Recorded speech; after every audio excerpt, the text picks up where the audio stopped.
nós temos uma jurisdição hoje que protege a criança. O senhor conhece isso, o senhor tem orientado isso. Fala um pouco sobre isso.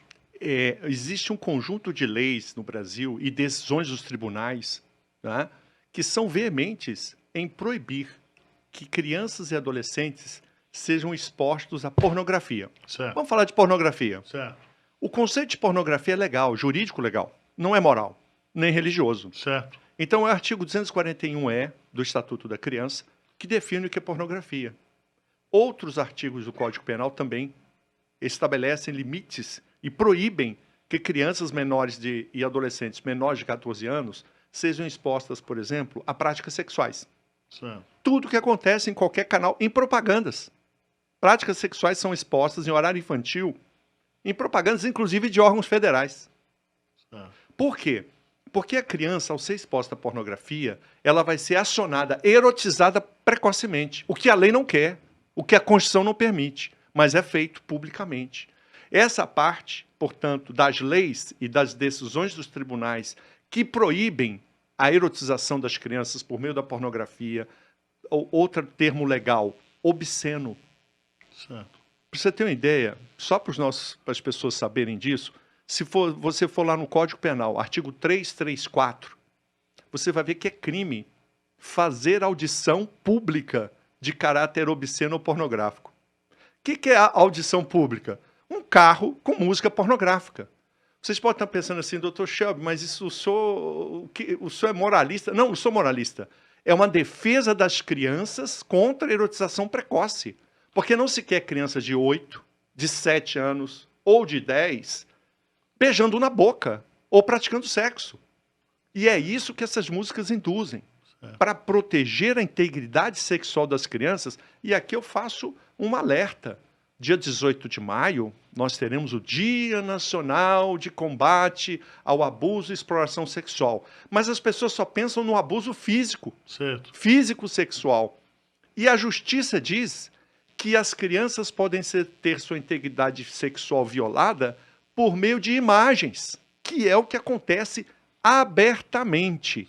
Então, eu elaborei, eu não posso dar consultoria para a prefeitura, eu não posso dar consultoria para ninguém, mas eu elaborei um modelo de decreto municipal fazendo a consolidação dessas leis para que os prefeitos sérios decretem em sua cidade o respeito à criança. Só uma pergunta boa. Qualquer cidadão, qualquer prefeito pode entrar no seu site e copiar isso aí? Tem disponível isso? Está disponível cristãospelainfância.com.br e você vê lá, digita decreto, vai aparecer um modelo, tem que adaptar, cada cidade tem um perfil, e aí o prefeito pode decretar, são todas leis federais, não tem nenhuma... o que eu fiz foi juntar o que está separado, que as pessoas não conseguem ver no conjunto.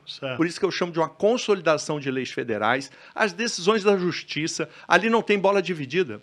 Ali é o que está posto, só que, o que acontece, pastor Ival? As famílias não conhecem.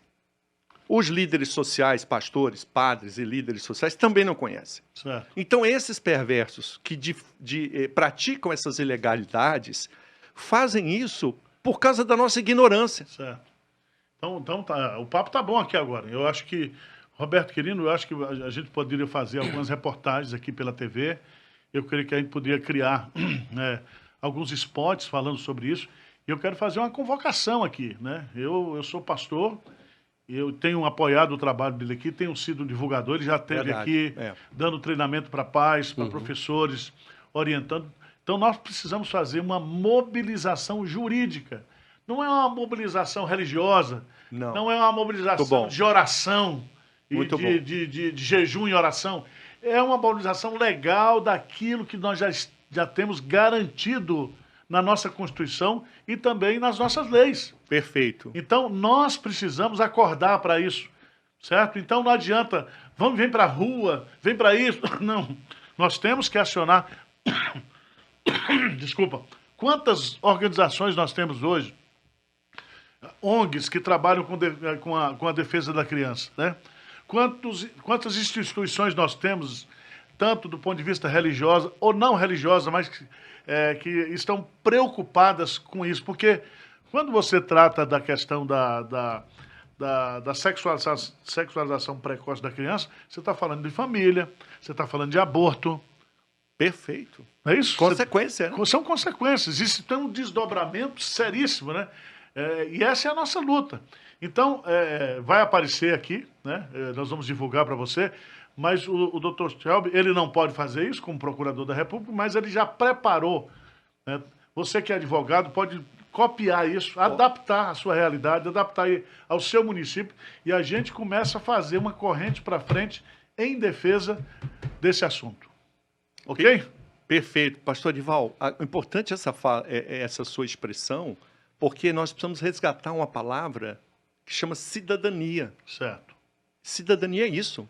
Exigir o respeito aos nossos direitos, cumprir os nossos deveres e fazê-lo de forma democrática. Certo. Então nós precisamos colocar até nos cristãos para falar isso que o senhor acabou de dizer, isso aí. Os pastores entenderem isso que o senhor acabou de falar. Porque um dos nossos desafios é levar até as famílias o conhecimento que elas precisam. Família é soldado, é pouco conhecimento, certo, mas precisa ser treinado. É um discipulado. Certo. Eu proponho, eu lancei um curso, A Defesa dos Filhos, que são poucas aulas, mas as aulas com conhecimento que a família precisa saber. Certo. E essa família, ela tem que colocar isso em prática, mas ela sozinha não vai. Tá. É só para a gente, por exemplo, eu como pastor, qual é a minha preocupação? Vocês têm acompanhado isso. A minha preocupação é que os pais, em casa, dentro da visão bíblica, passe a fé para as novas gerações. Isso é uma coisa. Nós estamos falando aqui de educação cristã, judaico-cristã, porque esse é o modelo bíblico. O que o senhor está falando aqui é da família, né, é trabalhar o seu papel de cidadania, usando os recursos da lei. Da lei. Tá certo? Não é religião. Nós não estamos tratando aqui uma pauta religiosa. Abra a sua cabeça, ô tonto, porque às vezes eu falo aqui, eu escrevi um livro sobre aborto, aí, o senhor é de direita ou de esquerda? Não, veja bem, nós precisamos criar no Brasil, esquece direita e esquerda. Lembre-se o seguinte, a igreja, ela é profética. A igreja, ela tem os seus princípios fundamentados na palavra de Deus, né? Quando Herodes condena lá o adultério, ou quando João Batista condena o adultério lá de Herodes, ele não fazia parte de nenhum partido político, mas ele estava levantando uma bandeira profética, certo? Quando você vai tratar dessa questão da criança, né, da sexualização precoce da criança, você não está tratando de um tema meramente religioso, mas que envolve o futuro das novas gerações, né? Eu tive debatendo, eu estou preparando, né, desculpa falar isso aqui, por exemplo, eu não tenho nada contra a opção sexual. Eu até estou escrevendo uma coisa sobre o evangelho e a transexualidade. Se o cara quer ser transexual, tudo bem. Ele vai lá, hoje ele tem um sistema público de saúde que pode fazer a cirurgia dele. Eu tenho amigos que são homossexuais, que são transexuais, bissexuais. Não tem nada a ver. Isso aí é uma opção da pessoa, né? Agora, nós como igreja temos que levantar a questão profética e o direito que a gente tem de não ser. De não querer ser transexual, de não querer que as nossas crianças sejam precocemente expostas à questão da sexualidade. É isso que o senhor defende? Esse é o tema central. Quando se fala de linguagem neutra, quando se fala de ideologia de gênero, o que nós estamos falando é sobre a infância. Porque o que eles estão fazendo e querem fazer é doutrinar as crianças. Certo. Elas não vão ter outra forma de pensar, porque elas já vão, desde o ensino infantil, ter esse entendimento da sexualidade humana adulta. Certo. Imagina um menino de 2 anos, de 3 anos, sendo informado, ensinado sobre o que é transexualismo, sobre o que é bissexualidade. Ou seja, ele antes de conhecer sua identidade biológica de sexo, e aqui eu abro um parêntese, para dizer que toda criança ao nascer, ela dá 2 gritos. Um grito audível e um grito biológico. Porque só tem menino e menina ao nascer. Sexo masculino ou feminino. E essa criança ao nascer, ela tem um direito fundamental de ser orientada e educada conforme seu sexo biológico. Certo. Que eu digo, identidade biológica de sexo. Ninguém questiona isso. Certo. Esses perversos vêm, veja, alegando combater discriminação e preconceito, que não é o que de fato eles estão fazendo. Não é o caso. Não é, porque o que eles desejam é criar, manipular o entendimento da sexualidade natural das crianças. Então a criança aos 2, 3, 4 aninhos já vai saber todo o menu, segundo eles estão fazendo hoje nas escolas brasileiras, e infelizmente é uma realidade. Não é só em filme de Disney. Quem dera fosse só a Disney. A Disney é o menor estrago. O maior estrago se dá em salas de aula. Sistemas de educação que adotaram essa manipulação como se fosse tema dos direitos humanos.